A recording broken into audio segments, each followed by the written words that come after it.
All right, hello everyone. Good morning, and happy August.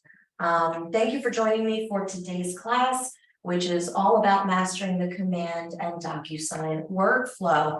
Now, this is something that I'm sure you have heard us talk about before. This is a very crucial part of the command workflow. This has to do with your transactions.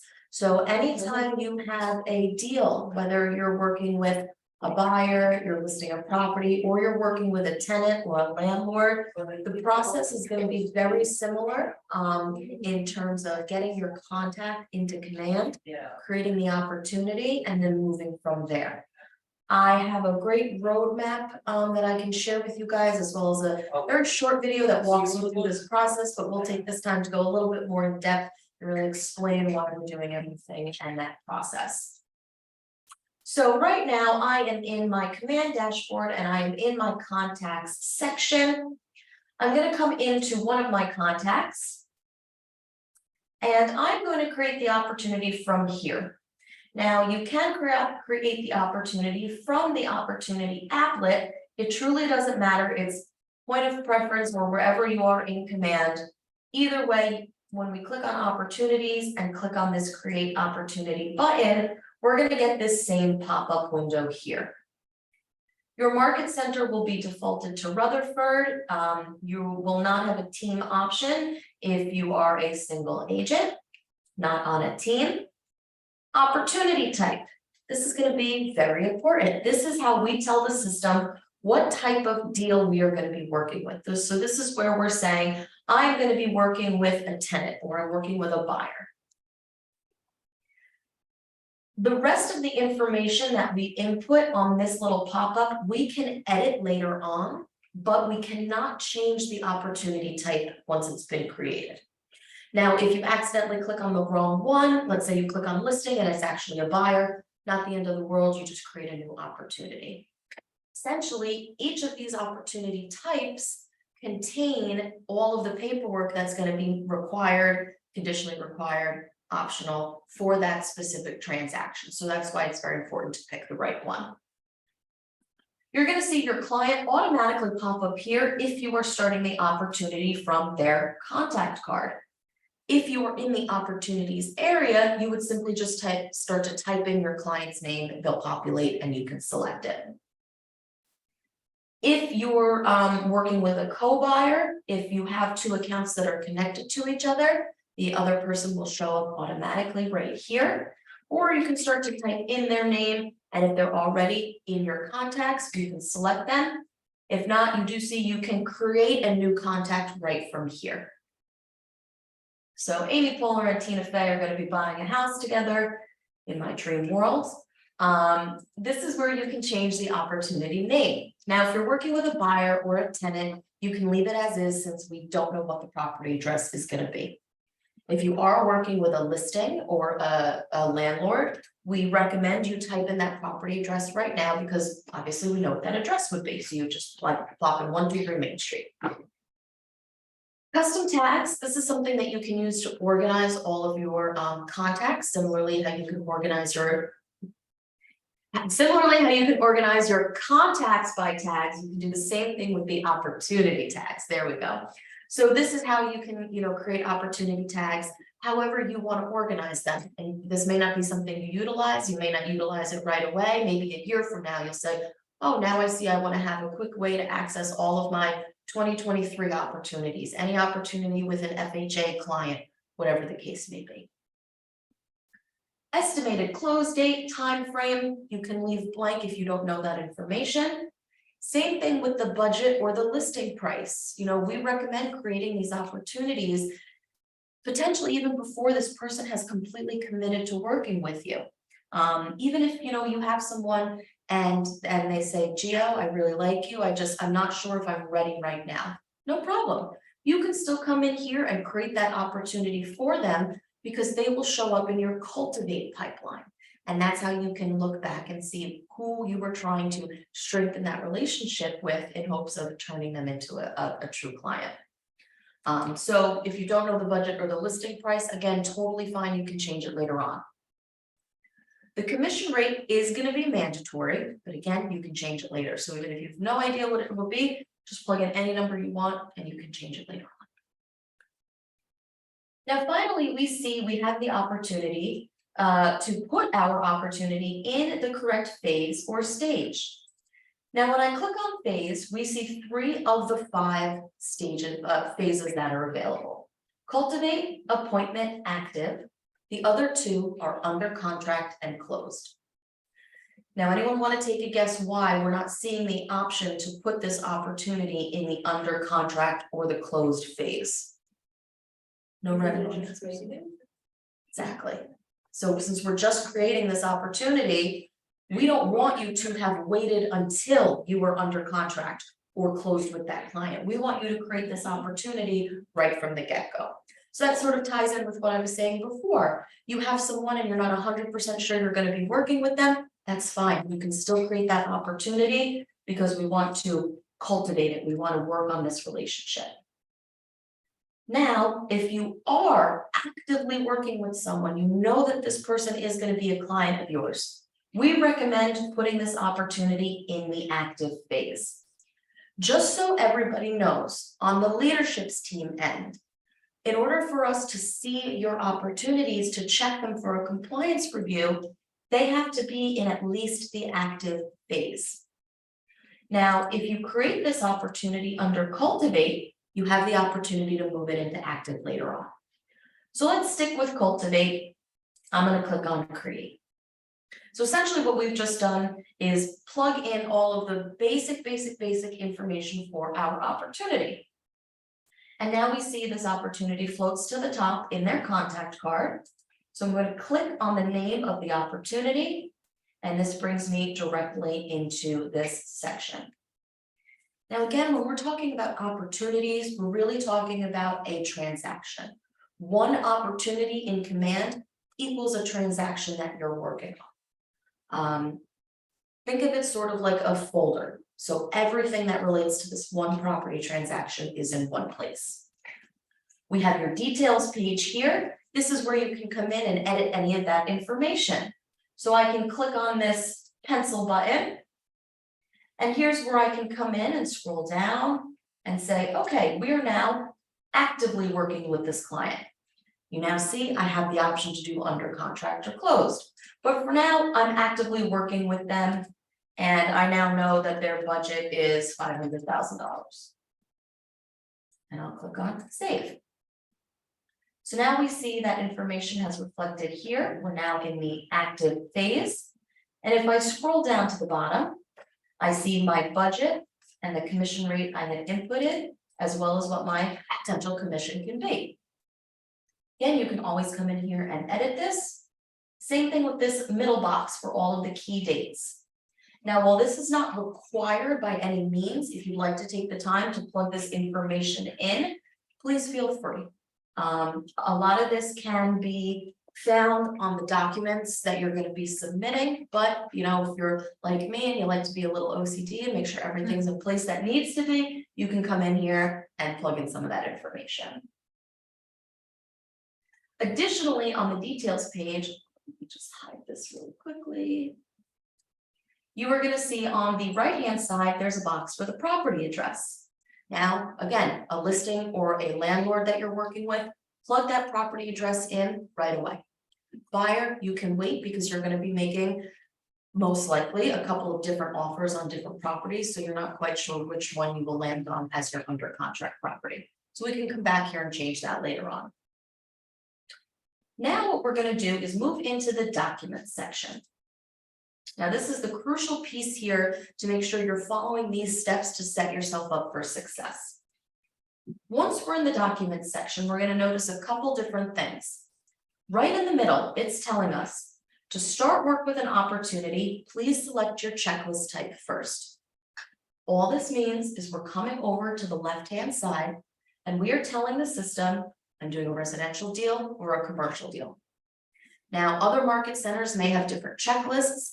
If there's a lot of agents that work in multiple states, if there's, different packets they have. So it will vary from market center to market center, but for right now in Rutherford, we either have residential or commercial. You're also going to notice there is a start a transaction button. This will bring you into DocuSign.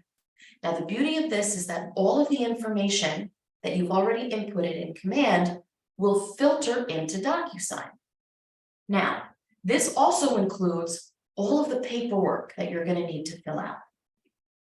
How does the system know what paperwork we need? That is by us selecting that checklist type. So you always want to make sure you are selecting your checklist type before you click on the Start a Transaction button. You will now notice, let me make this just a little smaller so it's on one line. There we go.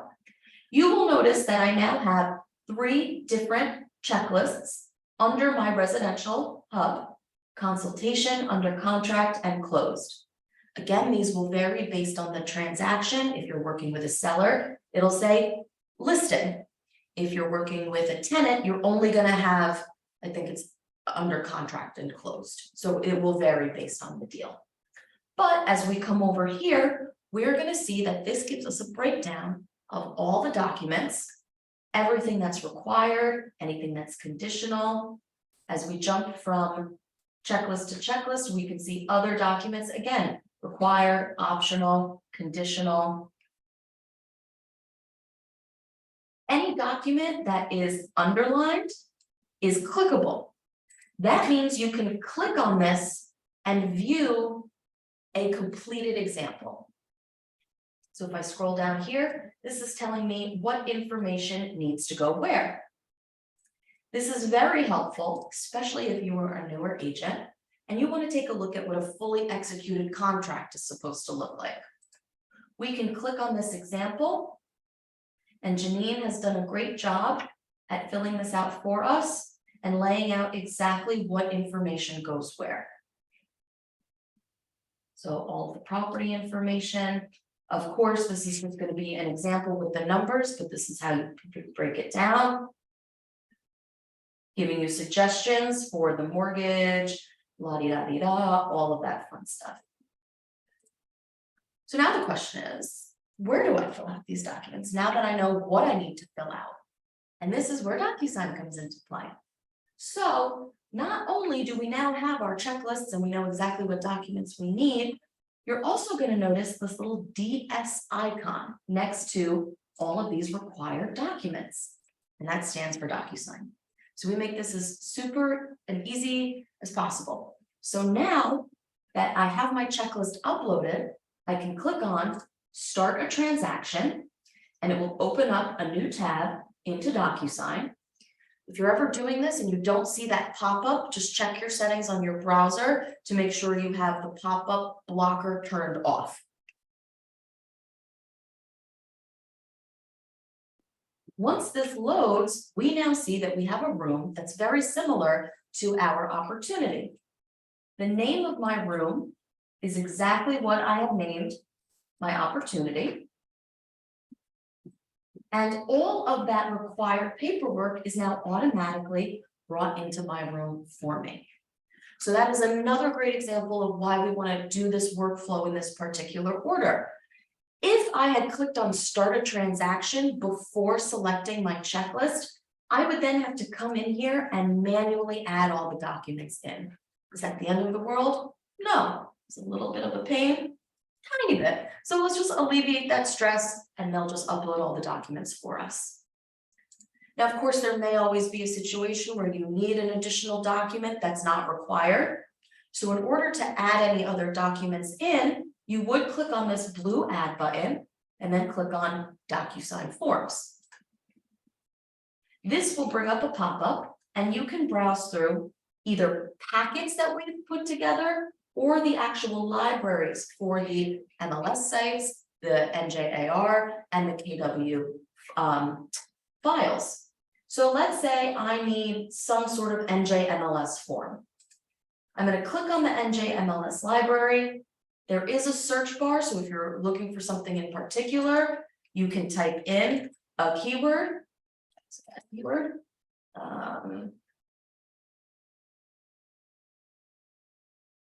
I type in worksheet, here are all of the different worksheets that we have to work with.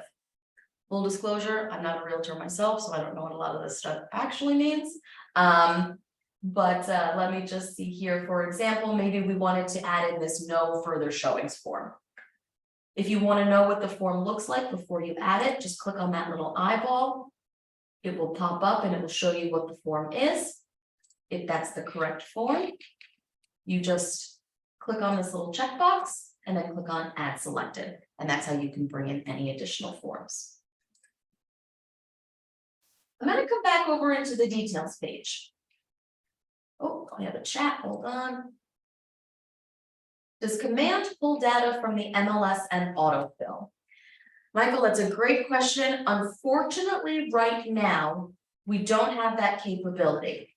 But if I had plugged in the property address and any other information in this details page, it would then filter into the details page of the DocuSign room.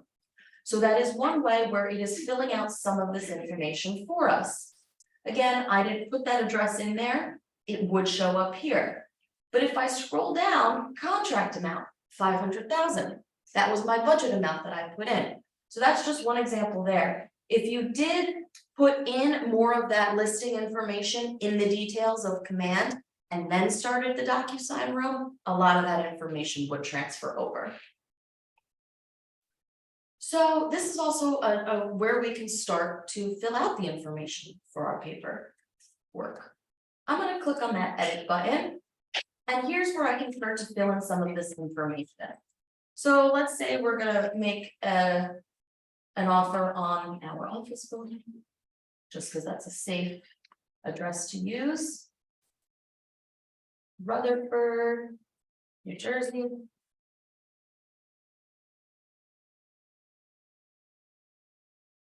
Now let's say my seller's name is John Delaney.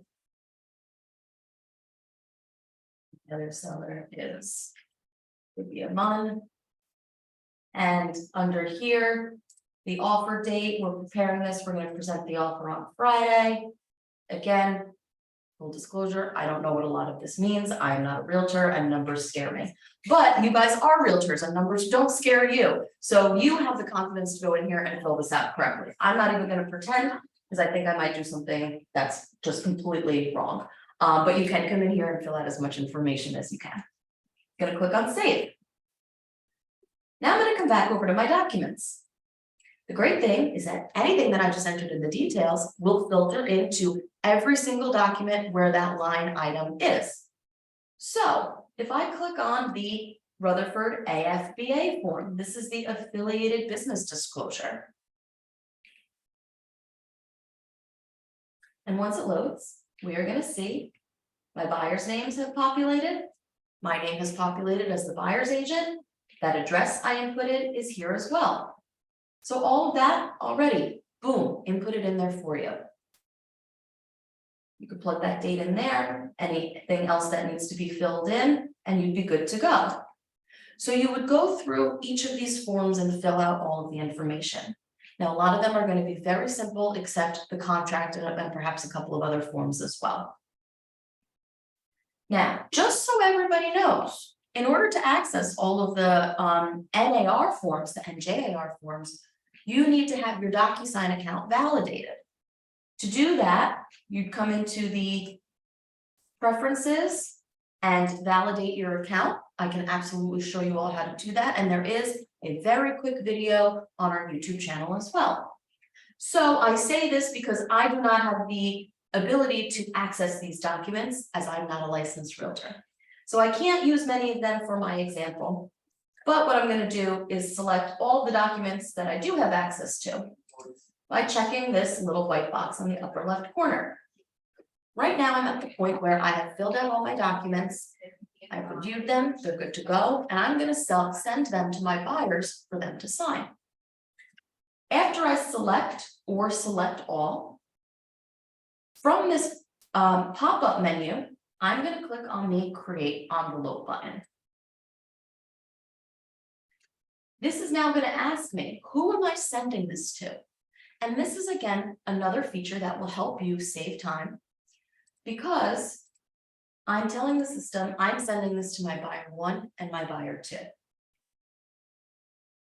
Once it loads, I'll show you what that means.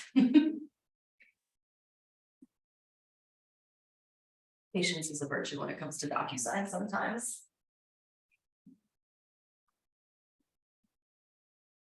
Right, here we go.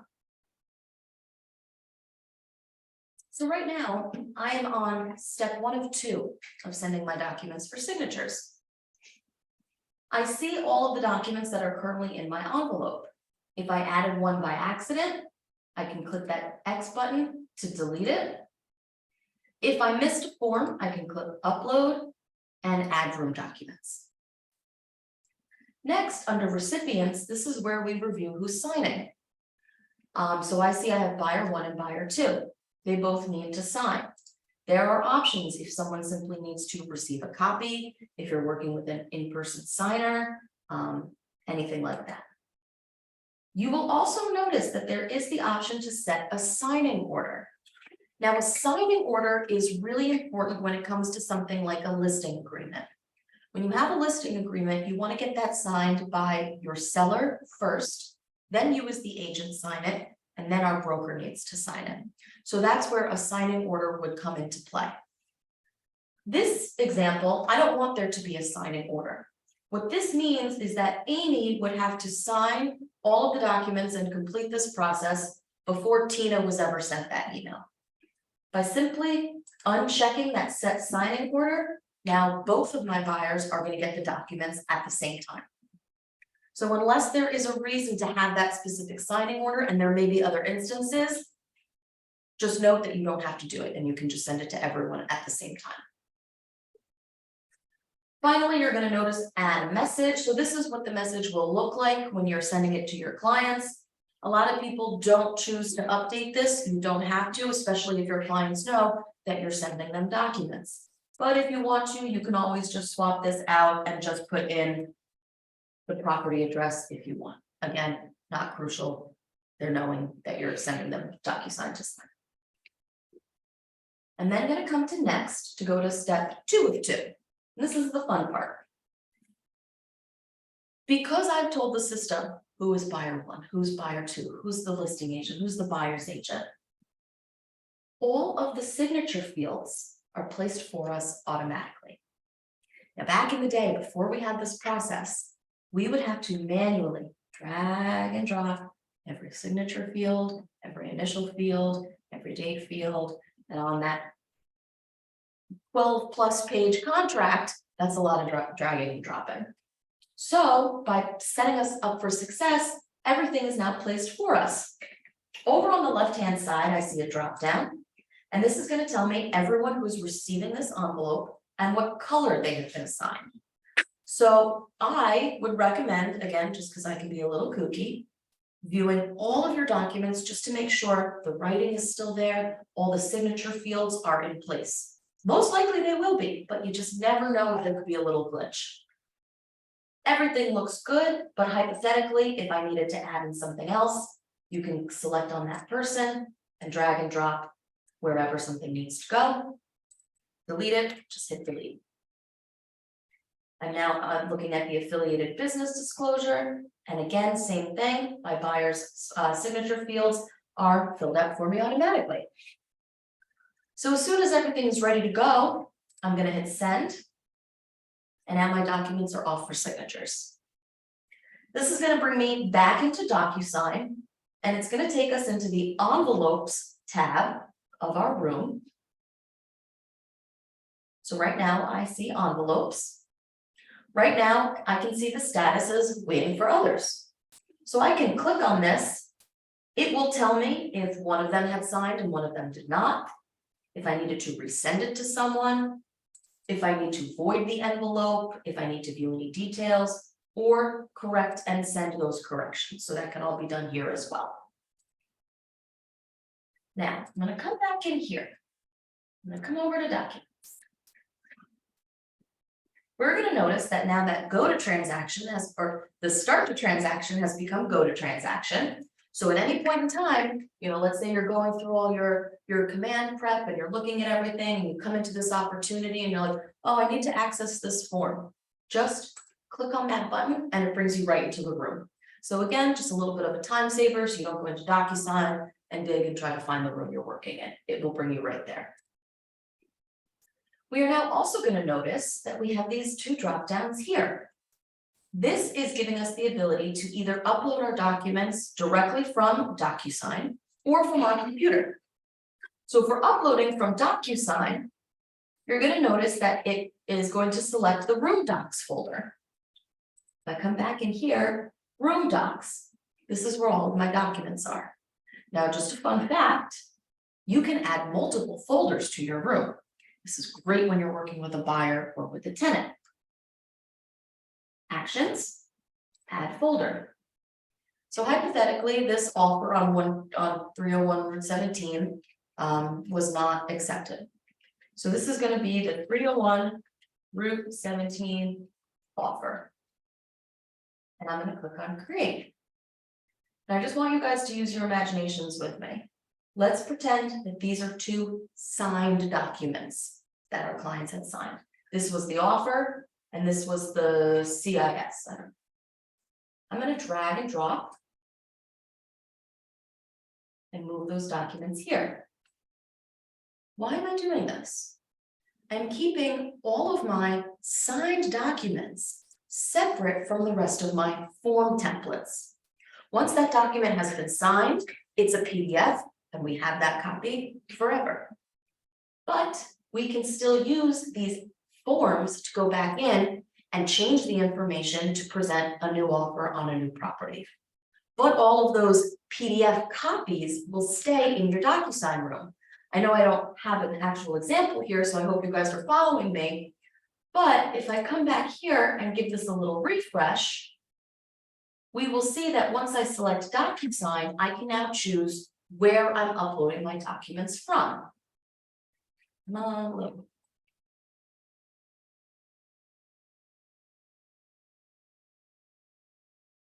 So now we see Room Docs and the 301 Route 17 offer. And I want to click that folder because that is for a different property. It didn't get accepted. But because I'm doing that, I'm keeping my true valid documents in a separate folder. So it's just a great organization tip for you guys. You would then come down here and click on this drop-down menu. Now, it's not giving me the option to select any documents, but that's because I don't have any signed documents right now. If I did, I'd click on that and every document would show up appropriately. So I would be able to click on the CIS and it will automatically attach here. Again, I come to this drop down, I'm going to click on the wire fraud form and it will automatically attach. The beauty of this is that this prevents you from having to manually download each of these documents, save them on your computer, and then manually upload them. It's a couple clicks of a button and it's super simple. So let's say you now have your consultation documents with your buyer. Now, again, the CIS, wire fraud, dual agency, that doesn't depend on the property. You're going to need those documents regardless. Even if an offer wasn't submitted, but you're going to continue working with this client. You would upload these documents here, and then you would click on the Submit to MC button. MC stands for Market Center. So in the world of Keller Williams, we refer to all the offices as market centers. When you're submitting this to the Market Center, our leadership team gets notified that you've submitted your documents for a compliance review. Our team then goes in and makes sure everything is compliant. If it is, you're going to see a nice big green approved button right here.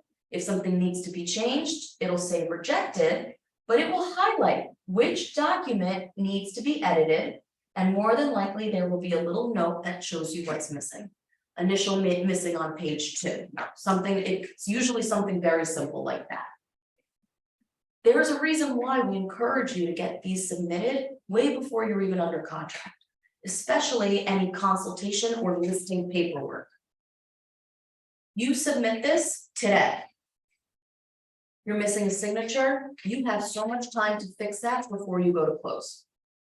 If you wait to upload all your documents until a week after closing, and our team looks at it and we say, you're missing the wire fraud form, or you're missing signatures on this page, that means you have to go back to your clients that just closed on their property a week ago and say, hi, I need you to sign a wire fraud form. We just want to avoid that.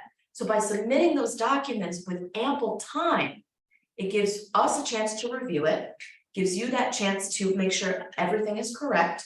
But this also will help our team with our projected closings. So we'll know when you have deals coming in. We'll be more up to date with, oh, Gio has a closing at the end of August. Nikki has a closing in September. Miguel has a closing at the end of September. It gives us a better idea of the money that's coming into our market center. So Jess can be better prepared to pay you in a timely manner. And you know, the market center has a better handle of our financials, and that just makes it a happier world for everyone. So each of these checklists will be submitted individually using that submit to MC button. And you'll also need to submit your offer and commission information. Now, I've just created a new YouTube playlist that highlights all the different ways you can submit your commission requests when you're working with sellers, buyers. If you have multiple offers on a property, I show you how to add that in here as well. Adding and deducting MLS fees, referral agents, etc. So I'm not going to review that right now. Those are available on YouTube. And of course, if you ever have any questions, I'm here to help. But I really wanted to take this time to focus on the workflow. I'm going to show you another video that I have done really quickly. I know this training has not been too long. Try to keep it on the shorter side. But if you're ever in a time crunch, you can come here and come to videos. This is our YouTube channel. And you're going to see the KW compliance roadmap. This roadmap is also available as a picture, so I will make sure everyone has a copy. It's in our Google Drive as well. That paper walks you through all those steps we just did. Create your contact, create the opportunity, start the transact, la-di-da-di-da.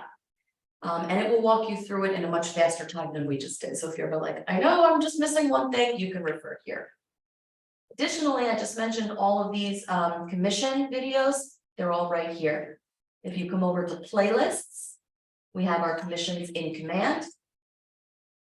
So this is where you can submit your listing or buyer commission, multiple offers, adding or deducting an MLS fee, etc.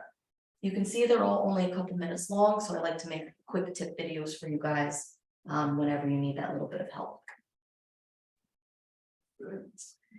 Let me check the chat. For one of my commissions, it says Melissa, excellent question. So Melissa says, for one of my commissions, it says I cannot edit the commission while the status is in status imported. What does that mean? It's a great question, because if you have never seen this or asked about it, you're going to have no idea. Sometimes when a lot of your paperwork has been uploaded and maybe, you know, the closing has happened or is closing, on Jess's end, she can go in and add in that commission information on the back end. I am not 100% sure how this process works. It may be that she does something outside of command and it flips a switch and then it reflects into your command. Might be something that she does manually, but either way, if you ever go into your commission and see that the status has been imported, it usually means Jess has gone in and done something good. It's not necessarily something bad. You can always reach out to her and just say, do you need me to do anything else? My understanding is that if it's already been imported, you should be good to go. But just as a reminder, your offer and commission, you know, once you're under contract, you can still submit that commission request. So you got you know, Nikki, you're representing a buyer and your offer is accepted, but you're not closing until October. That's totally fine. You can still come in here and submit all of your commission information. My buyers are buying it for $500,000. I'm getting 2.5%. And you submit that commission request. Again, Jess now knows Nikki's going to have a deal in October. This is the amount she's bringing in. This is what I need to look out for. And so you can take care of it well before closing comes. Now, what happens if there's some negotiations and the contract price changes, or, the whatever happens and you need to change any figure, Jess can always change that for you on the back end. So I don't want that to prohibit you from submitting something ahead of time. If there's ever a quote unquote mistake or something needs to be changed, we can handle it in the back end. So don't worry about that. You're very welcome. Do you guys have any other questions? So a couple, 2 days ago, I did write an offer and somehow it didn't, I did it through command obviously, but somehow it didn't connect to DocuSign. So when I went to DocuSign, I had to upload the offer for my laptop. So I cannot copy it. Do you happen to know why? I'd have to take a look at it. I don't know off the top of my head. Oh, I could take a look at it, definitely. Yeah. I have a question. Yeah, go ahead. Just different. Can we create QR code command? Can you create a QR code in Command?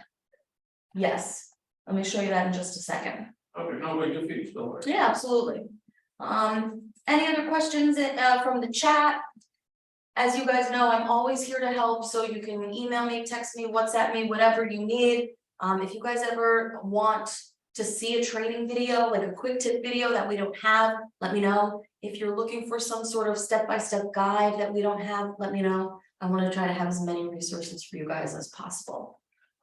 This is going to go up on YouTube as well. This one's. Yep, this one's gonna go up as well, so you guys can check this out. And as always, I'm here to help, so please don't ever hesitate to reach out. Thanks, everyone. Thank you.